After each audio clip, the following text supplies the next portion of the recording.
Sejam bem-vindos a bordo do Amores que Dão Certo, o podcast otimista que vai fazer você suspirar e aumentar imediatamente os seus níveis de ocitocina e dopamina. Esse podcast é uma criação de Carolina Turboli, mentora de relacionamentos e militante da Conchinha, e faz parte da minha escola viva que acredita que o amor é a força mais poderosa e revolucionária do planeta. E hoje nós vamos trazer o Paulo, facilitador de desenvolvimento pessoal, direcionado a questões kármicas, sistêmicas e feridas emocionais. Então já viram que hoje o papo vai ser profundo, mas sempre otimista. Segurem os cintos e seja bem-vindo, Paulo. Olá, Carolina. Muito obrigado por este acolhimento tão bom, tão agradável. Ai, que bom. Fico feliz que você se sinta assim e já começo te provocando, né? A gente estava aqui conversando um pouquinho antes. E eu perguntei para o Paulo, o que que é um amor dar certo para você? Olha, para mim, um amor dar certo é, independentemente do resultado dele, haver algo que nos acrescente no final. Se puder haver muitas coisas que nos acrescentem durante a relação, é maravilhoso. Mas se, acima de tudo, o final da relação, se houver um final, houver um grande crescimento de ambas as partes, tudo valeu a pena. Esta é a minha grande visão de dar certo. Nem sempre é um amor para a vida toda, mas é um amor até durar, até fazer sentido. Isso é plenamente dar certo. E ver essas relações como grandes escolas, né? Sim, sim, sim, sim, sim. Aliás, todas as relações são grandes escolas. A relação é aquilo que mais nos faz crescer enquanto indivíduos, é aquilo que mais nos desafia enquanto seres espirituais. Seria.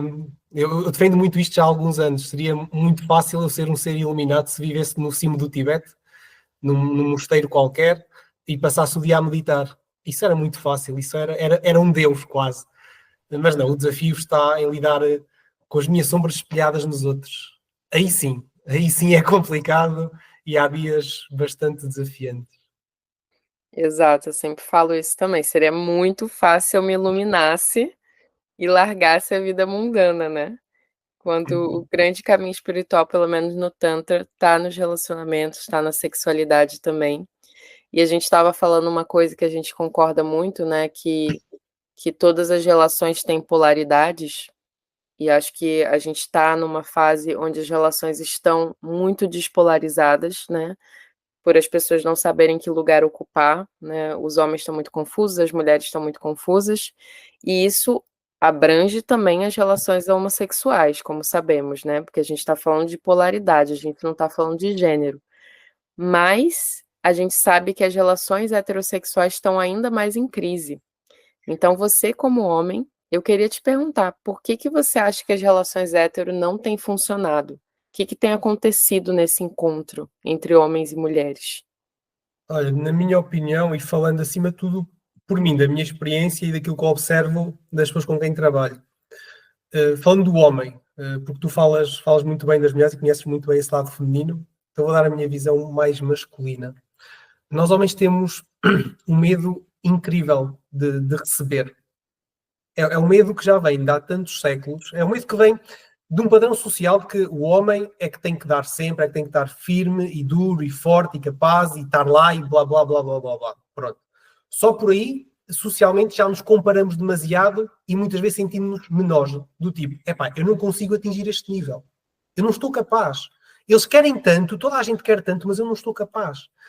Mas claro que não dizemos, porque nós somos homens, não podemos afirmar isso. Depois temos as nossas crenças interiores que vêm, por exemplo, só da nossa infância. Muitas vezes, muitos pais, felizmente não foi bem a questão do meu, mas muitos pais de tu és forte, tu não podes chorar, tu tens que lutar e blá blá blá blá blá blá. Mais crenças interiores além das sociais. E depois trazemos todo o padrão de há muitos séculos de homens muito guerreiros, muito frios, que têm que ser capazes de matar, têm que ser super racionais, não pode haver envolvimento emocional, porque senão o homem vai para a guerra e deixa a mulher isso, e a mulher e os filhos isso, e iria doer horrores, então vamos nos manter frios. Epá, é tanta carga dentro de nós homens que nós nem sempre conseguimos suportar. Essa é a realidade. O homem é, se formos avaliar bem, se formos muito imparciais, o homem consegue ser muito mais sensível do que a mulher. Porquê? Porque é que eu digo isto? Porque a mulher emocionalmente é muito forte. É muito capaz de lidar com todas as emoções e mais algumas. Ela está feita para isso. Ela foi espiritualmente e geneticamente concebida para isso. A mulher é forte, é capaz, não tenham dúvidas. Nós homens somos extremamente frágeis, porque basta uma pequena dorzinha, ou seja, um pequeno gatilho que vai mexer naquela ferida, que nós rapidamente nos encolhemos na nossa concha e acabou. E para sair de lá, não é com duas cantigas. Não é? Então, nós homens somos incrivelmente sensíveis. Só não o mostramos. Só não damos esse braço a torcer e muitas vezes só não somos capazes de pedir ajuda, se calhar, à mulher. Tipo, olha, ajuda-me a entender esta emoção porque eu não estou capaz. E eu sei que tu conheces as emoções todas. A mulher conhece todas as emoções do universo. O homem conhece duas ou três. Mas há muita relutância, há muita resistência em sermos humildes e... Olha, eu já não falo em pedir ajuda a outros homens, porque aí quase que fere a nossa masculinidade. Mal, não é? Que eu não sou nada a favor disso. Mas eu também já passei por isso.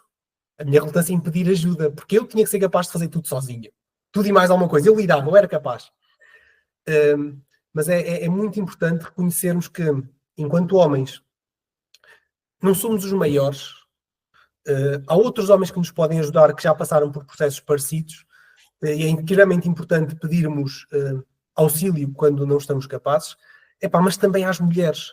Porque realmente, se há alguém que consegue entender as emoções, são as mulheres. E, ou nós, homens, temos um grande suporte no nosso feminino, tivemos uma infância incrível, onde a nossa mãe nos proporcionou tudo aquilo que nós precisávamos, tal como o nosso pai. Então nós trabalhamos tanto o nosso feminino que estamos realmente capazes de lidar com tanta carga emocional, ou então, como isso de modo geral não acontece, então vamos nos juntar às mulheres e vamos integrar em nós essa tão grande diferença e que é tão essencial para a vida dos dois. Não sei se concordas comigo, mas... Eu concordo. Estou aqui absorvendo e processando, né, as informações. Eu acho que, te ouvindo falar, é sempre impressionante para mim perceber como a gente tem feridas tão distintas, né. Sempre que eu ouço um homem falando sobre essa carga social, né, que foi colocada nos homens, eu fico pensando como a gente não pensa muito nisso, né. Para uma mulher, as feridas dos homens parecem bobas e Pois é, vice-versa, né. sim. Ou seja, eu penso muito nessa questão do ghosting, que é uma coisa que tem se falado muito hoje em dia e geralmente muitas mulheres fazem ghosting também, mas eu vejo muitas mulheres reclamando que os homens fazem ghosting. E o que eu fui percebendo ao longo dos anos é que um homem não faz ghosting porque ele tá muito melhor e tá com 3 mulheres num iate, as mulheres pensam isso, né. Ele tá me fazendo ghosting porque ele tá com outras mulheres e não sei o quê. Não, às vezes ele tá te fazendo ghosting porque ele tem medo de se entregar ou porque ele acha que ele não é bom o suficiente para você, ou porque ele está com problema de dinheiro e não pode pagar o jantar se ele te chamar para sair, e aí ele fica com vergonha disso. Então, às vezes, os motivos que levam um homem a se afastar numa relação é muito mais pelas fragilidades e pela sensação de que eu não vou ser bom o suficiente, do que porque ele está com 3 mulheres num iate. Geralmente não é por isso. E eu demorei muitos anos para entender isso, porque eu realmente achava que era por isso e ficava com muita raiva e etcétera. Hoje eu vejo as coisas de uma outra forma. Então, aquilo que a gente estava falando, né, aqui em off, que existe um narcisismo também nessa relação de homem e mulher que faz a gente não conseguir perceber a dor do outro e de onde vêm essas cargas. E para nós é difícil perceber. Eu sempre brinco que, eh o homem ficar careca é uma coisa que dói muito nele, porque eu acho que talvez seja um dos primeiros sinais de que ele envelhece. Quando a gente sangra todo mês. Então a nossa relação com a nossa mortalidade e com o nosso relógio biológico, ela sempre esteve ali. A mulher sabe que ela vai deixar de ter filho a uma altura, ela começa a menstruar numa altura, ela menstrua todo mês, então aquela lembrança do tempo tá ali, Pois é. todo mês. O homem não. De repente ele começa a ficar careca e fica: "Meu Deus, eu estou envelhecendo". E a gente tem dificuldade de acolher isso, porque a gente não entende. Pra mim parece uma coisa tão boba, tipo: "Ai, sei lá, raspa o teu cabelo, sei lá, faz um transplante", não é uma coisa que eu julgo como um problema sério, mas pra muitos homens aquilo fica ali reverberando durante muito tempo. Assim como a gente tem uma relação com o corpo diferente, né, por causa das pressões sociais. Por muito tempo a mulher só era escolhida pela beleza. Então é óbvio que se um homem chega para uma mulher e fala: "Ai, você engordou", às vezes para ele isso é uma coisa normal, os homens estão muito acostumados com essa ganho e perda de peso, eles não veem isso com a carga que uma mulher vê. Mas isso é a pior coisa que você pode falar para uma mulher, né, porque a gente ainda vive numa sociedade super gordofóbica, existe o padrão da mulher magra, então não tem como, não tem como, é uma coisa que não dá. E eu já vi muitos homens tipo: "Ai meu Deus, ela pirou e não sei o quê", claro, porque são os nossos padrões, né.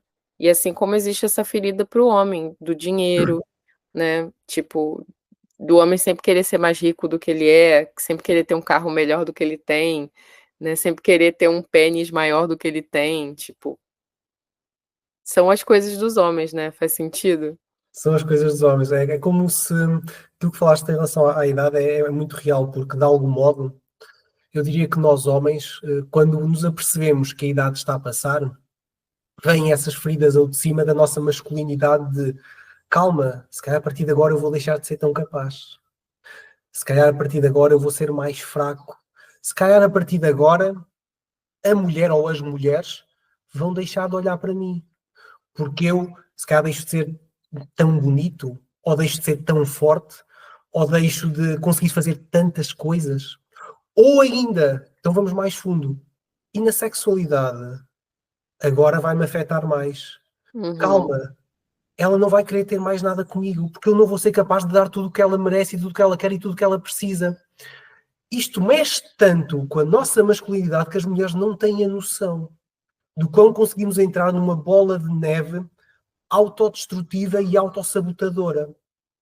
E depois não estamos tão emaranhados dentro desse rolo interno que não ouvimos a mulher quando nos diz: olha, está tudo bem, eu amo-te como tu és, eu gosto de como tu és, está tudo bem entre nós, está tudo a correr bem. Para nós não, para nós nunca está suficiente. Não, porque eu tenho que dar mais, eu tenho que dar mais, toda a gente espera mais de mim, eu tenho que ser o melhor, eu tenho.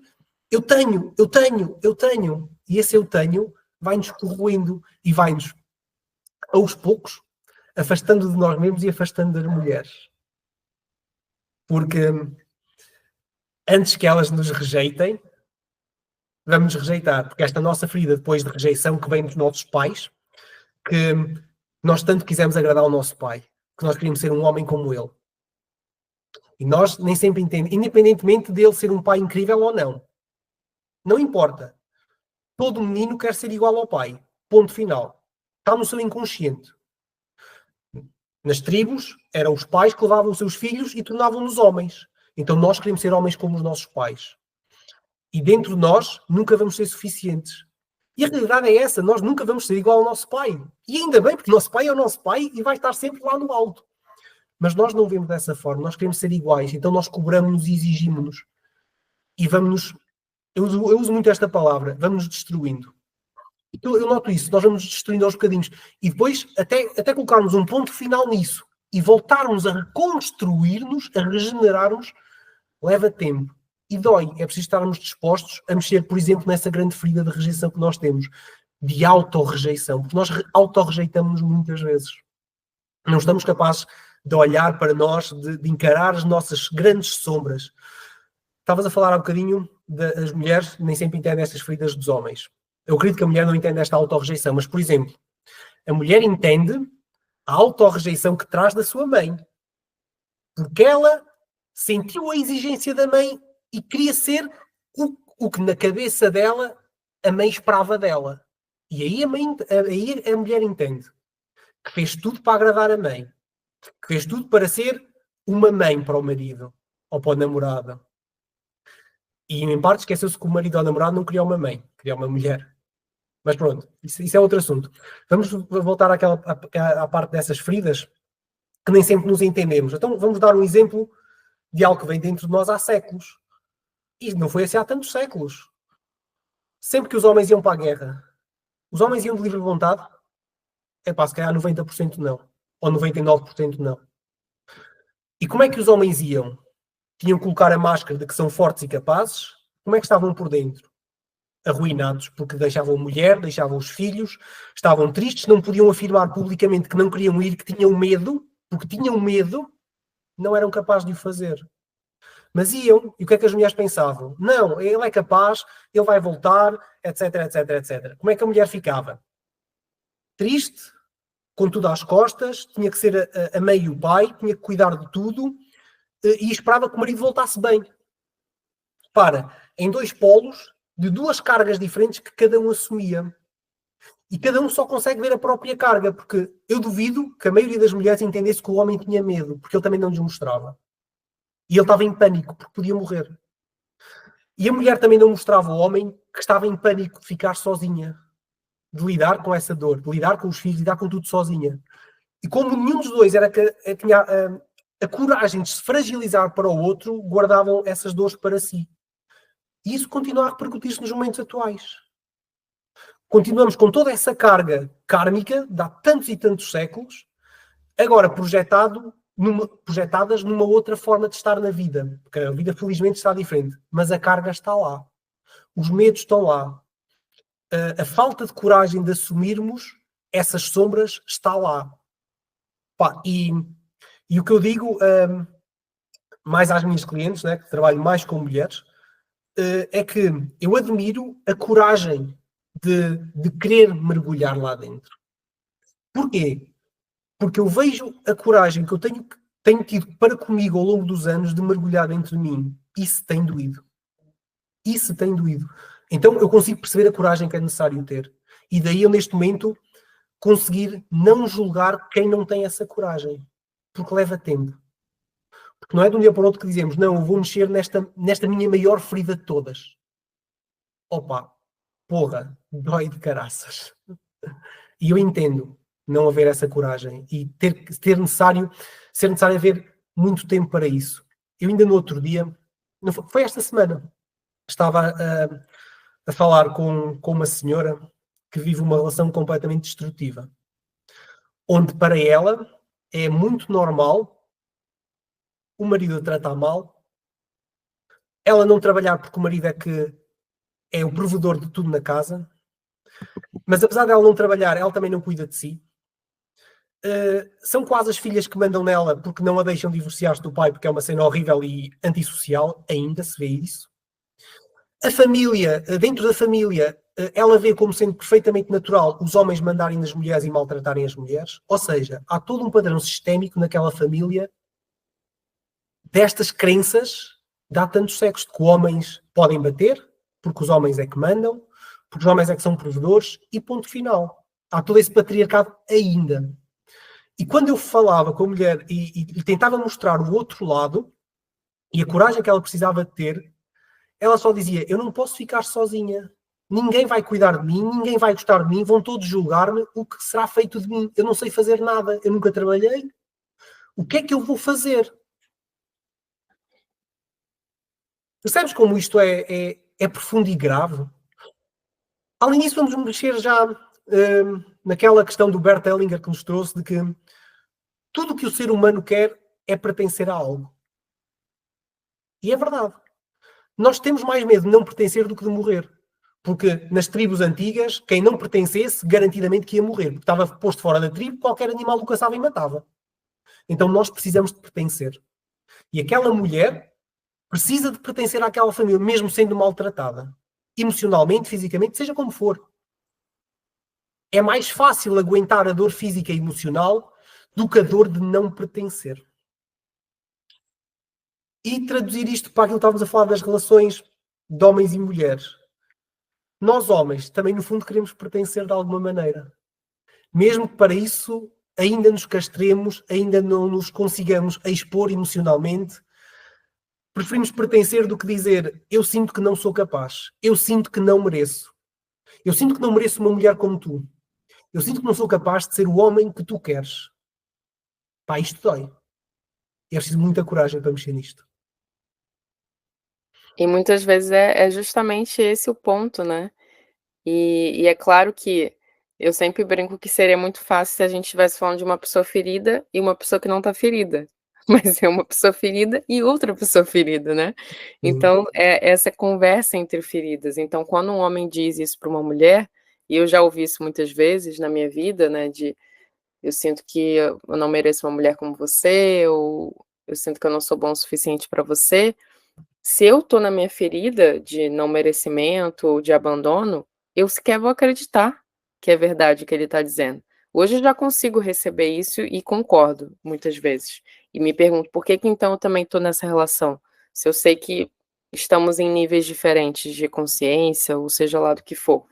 Porque muitas vezes a gente faz isso justamente, tem uma brincadeira, né, que as mulheres fazem, que eu acho muito engraçado, que é tipo: "Eu vou ficar com um homem feio porque assim ele não vai me dar trabalho e eu sou mais bonita que ele." Só que isso não existe, né. E é essa ferida, assim, de querer tanto ser amada, que achar assim: "Vou pegar uma pessoa que não tá no meu nível, porque aí sim eu vou ser amada", só que não, porque pela constelação a gente sabe que a pessoa vai se sentir em dívida e ela vai te abandonar, porque ela se sente em Exatamente. dívida. Então essa estratégia não funciona, né, sistemicamente falando. É verdade. Mas é engraçado como muitas mulheres vão para esse lugar. E é muito interessante a forma como você traz essas questões kármicas a nível mais global, porque eu também, nos últimos anos, tenho pensado muito nisso, né, sobre como as questões a nível mais global afetam a forma como a gente se relaciona hoje.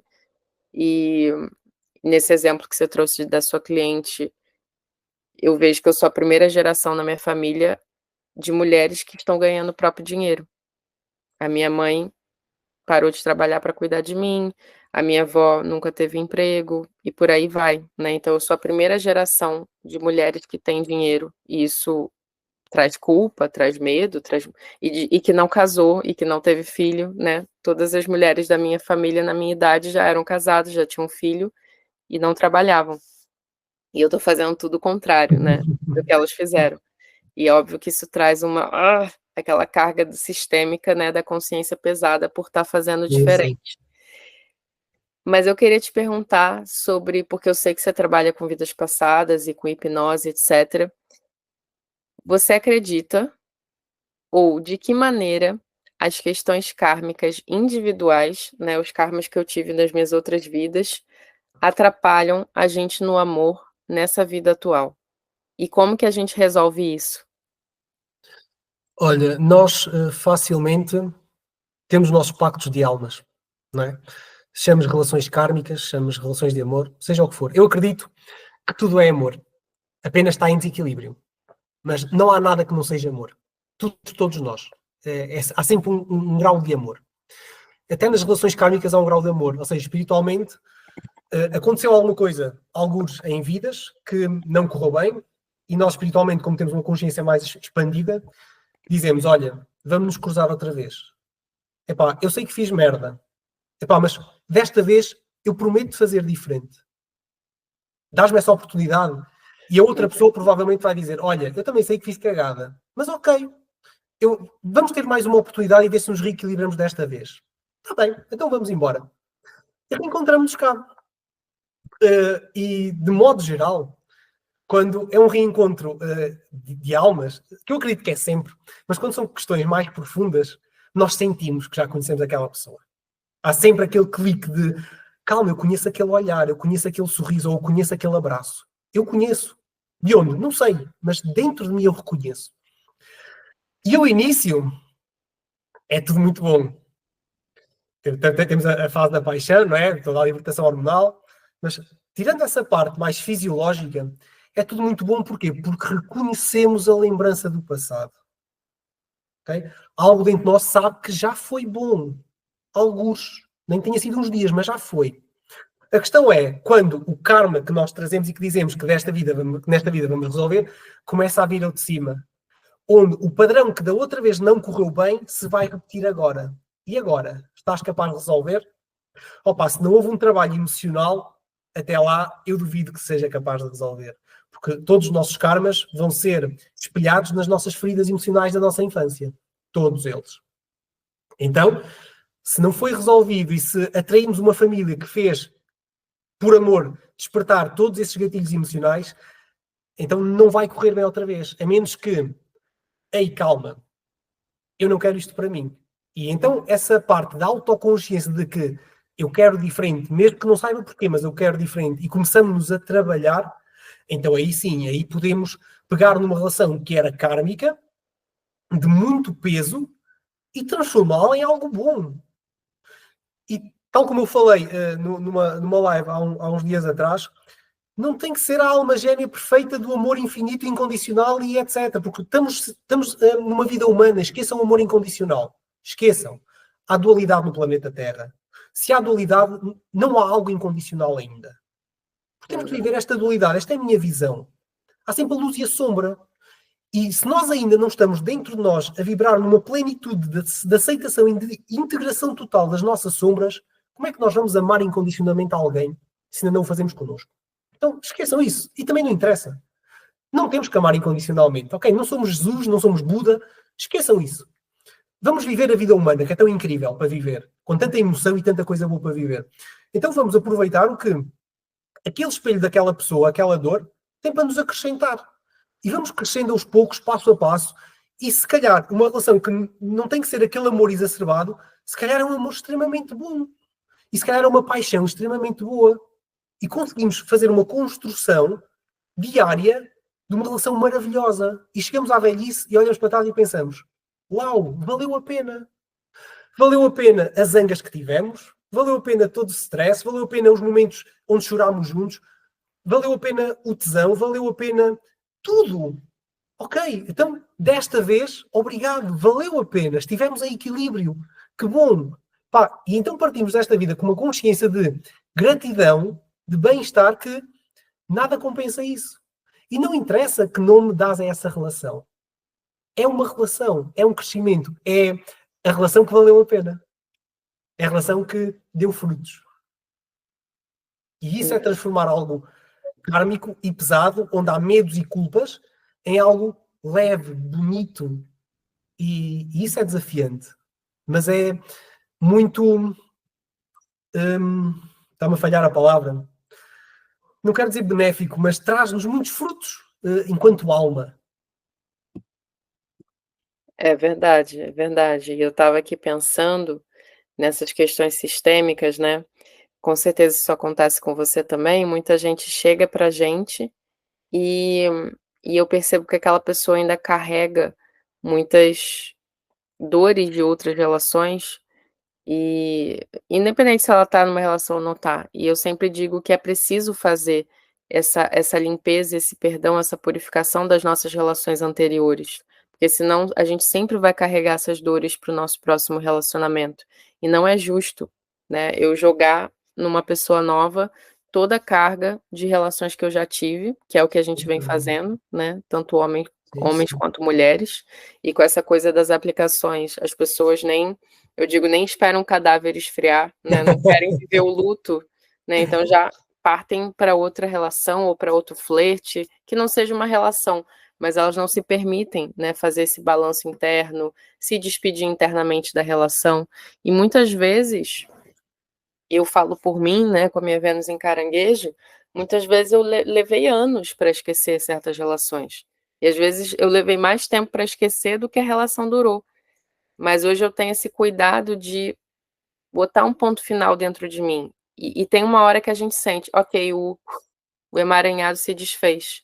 A gente sente fisicamente aquele corte, aquela separação, aquela cisão. E pela nossa ferida de abandono que todos nós carregamos em alguma medida, é como se esse corte, né, do cordão umbilical, ele sempre doesse. Mas hoje eu já consigo sentir como um alívio, né? Tipo, que bom, eu te liberei, você me liberou, e agora seguimos o nosso caminho. E talvez resolvemos coisas que a gente já está muitas vidas tentando resolver, então que bom que dessa vez a gente conseguiu fazer esse corte. Sim, sim, Você sim. vê muito isso nas pessoas com quem você trabalha, Olha, posso esses dar-te um emaranhados? exemplo, que aconteceu ontem, numa Hum, sessão que fiz. Foi muito interessante que nessa sessão estava a trabalhar uma ferida emocional específica e na sessão apareceu o ex-namorado dessa rapariga. E a par desse ex-namorado apareceu também um personagem que vinha de outras vidas, uma mulher, que vinha quê? De uma questão kármica, onde ele abandonou karmicamente essa mulher no passado para ficar com esta mulher de agora. uhum, O que é que aconteceu?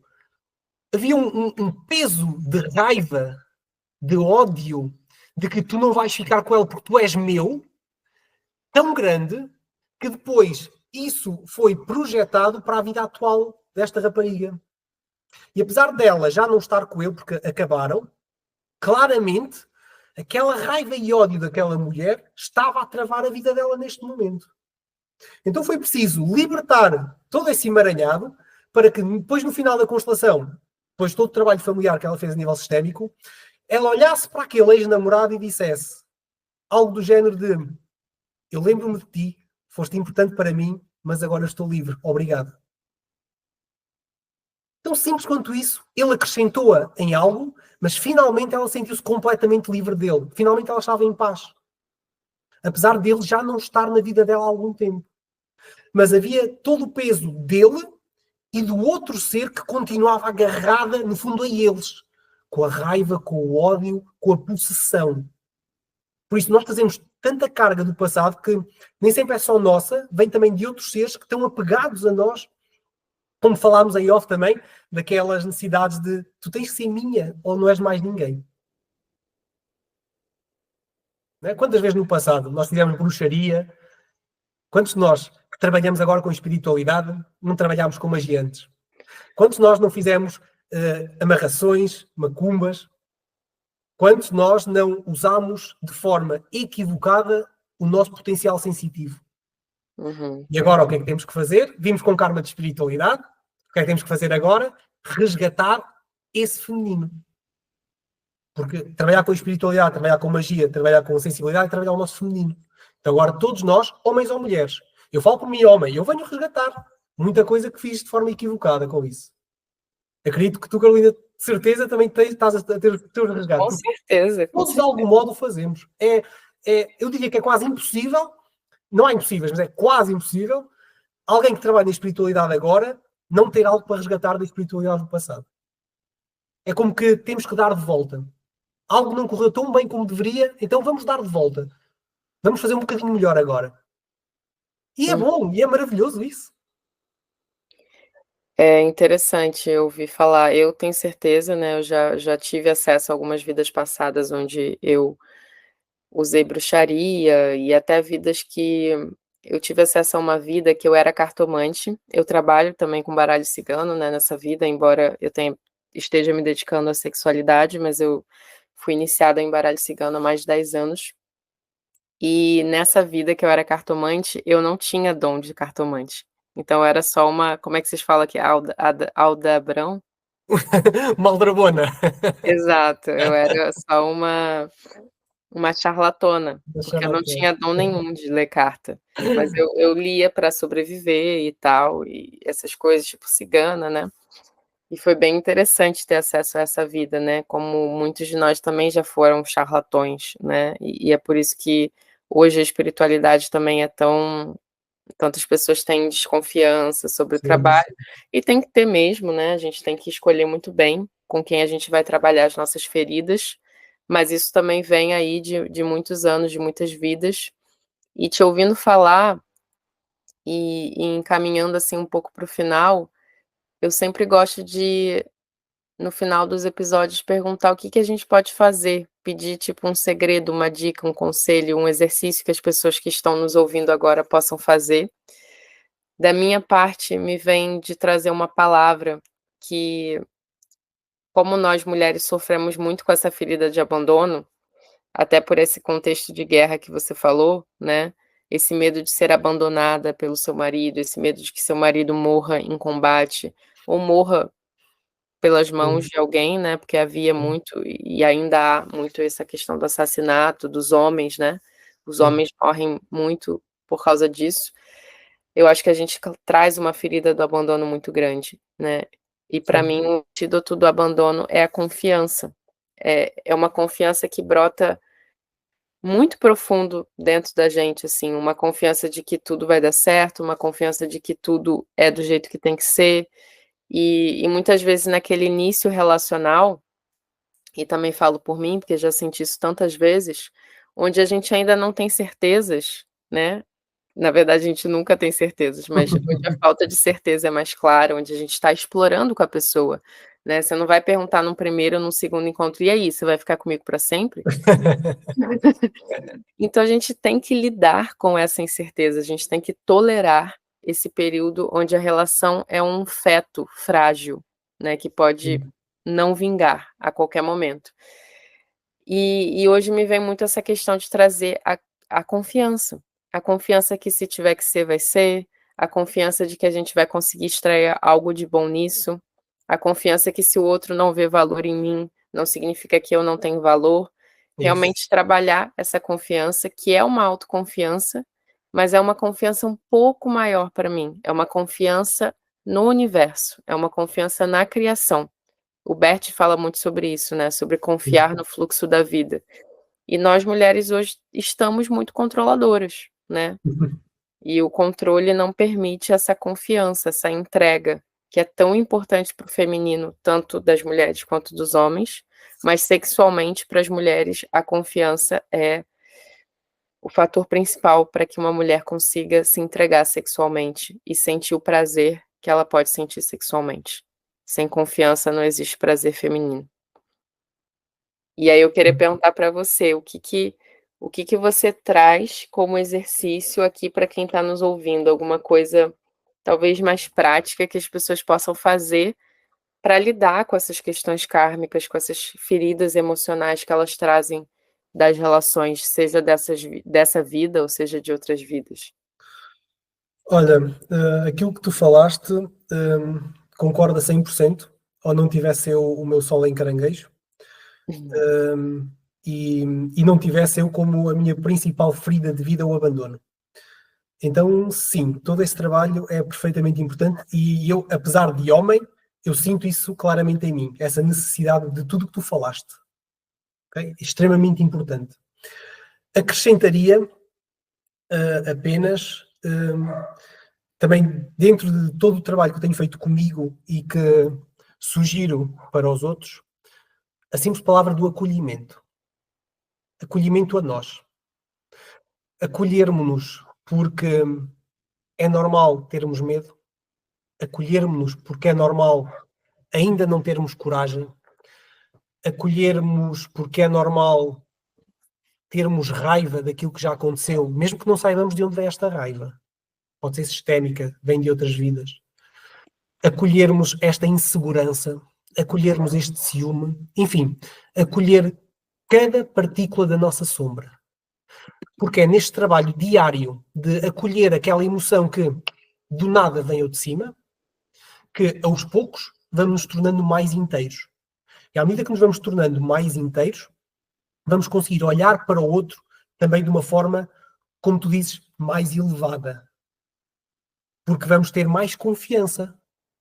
Estamos a acolher a nós, estamos a confiar mais em nós, estamos a reconhecer quem nós realmente somos e então conseguimos olhar para o outro de uma forma mais abrangente de, ok, eu vejo-te, porque finalmente eu consigo ver a mim. E isto parece tão simples, mas é algo tão grande e de um mergulho interior tão profundo que a nossa mente racional não entende, por vezes. Então esse é o desafio que eu sugiro, é o recolhimento e o vermos-nos a cada gatilho de cada emoção.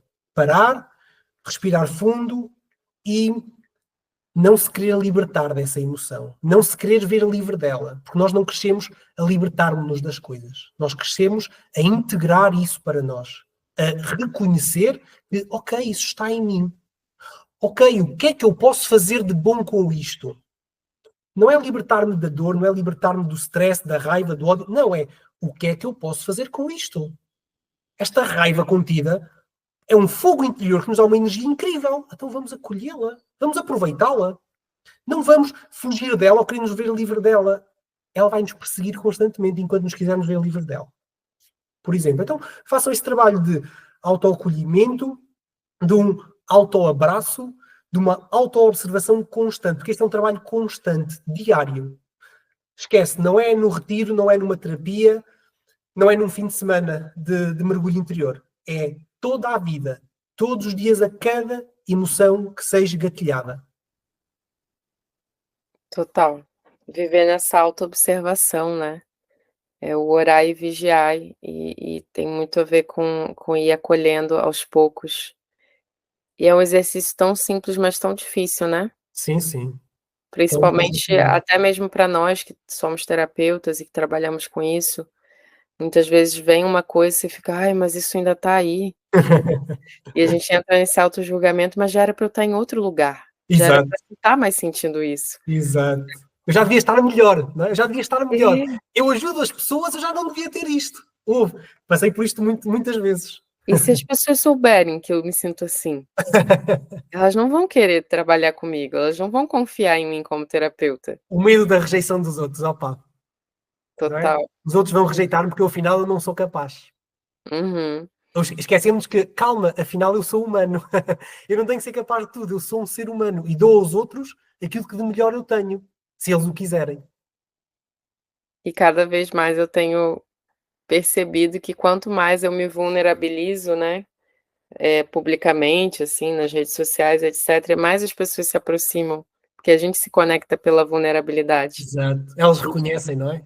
A gente pode até admirar uma pessoa que pareça incrível e tal, mas a gente não vai se conectar com ela, Pois é. se a gente não vê essa vulnerabilidade, né. Então, de fato, essa vulnerabilidade pode agir a nosso favor, e o que é para ser tem muita força, né, seja nessa ou em outras vidas, e é uma coisa que eu tenho usado como um mantra para mim, sabe, para lidar com eventuais perdas, para lidar com eventuais desencontros, seja a nível pessoal, a nível afetivo, a nível profissional, né, muitas vezes a gente entra nessa guerra com o que é, né, como o Bert fala, a gente resiste ao fluxo da vida, a gente resiste à forma como ela acontece. A gente diz: "Isso não deveria estar acontecendo assim", ou "Não deveria ser assim". E sempre que a gente faz isso, a gente estagna o movimento da vida, né. Completamente. Então, sempre que eu perco alguma coisa, né, e a gente passou agora por um eclipse que fala muito sobre perdas, eu penso: "Bom, essa perda é exatamente do jeito que tem que ser, e tá tudo certo com isso". Então espero que vocês que estão nos ouvindo também, saibam que está tudo certo com isso. E para finalizar, queria perguntar se você quer deixar algum recado, se você quer partilhar alguma coisa, se tem um último insight que você sente que pode jogar aqui nesse caldeirão. Olha, assim mais direcionado, eu penso que falámos de tanta coisa e a única coisa que sinto que é importante dizer é, é um obrigado.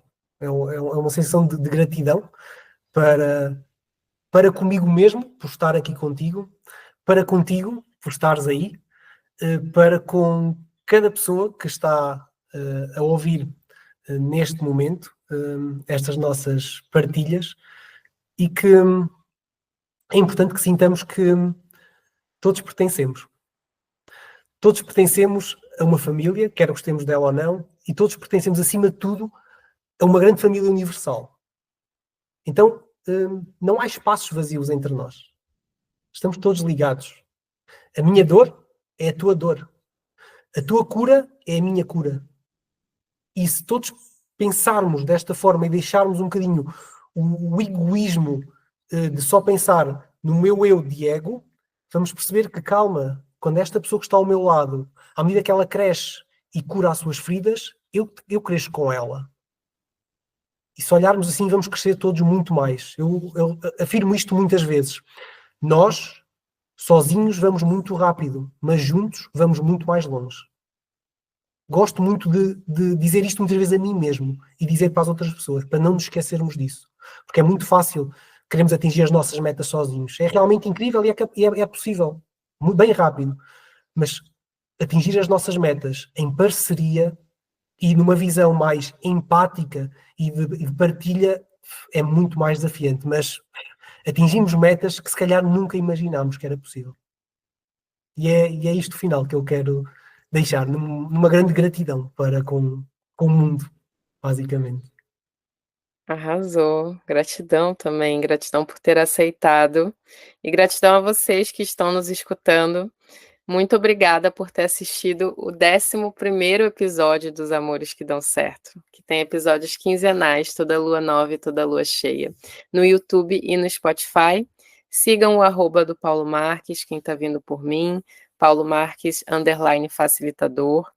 Não esqueça de dar o seu like, compartilhar com os amigos que estão precisando ouvir esse episódio e comentar aqui embaixo qual foi o seu maior insight. Nesse post aqui do podcast, a gente quer saber o que te marcou, o que realmente está aí reverberando dentro de você. Sigam também o meu Instagram, Carolina Turboli, e que venham muito mais outros episódios e muito mais amores que dão certo para todos nós. Até a próxima.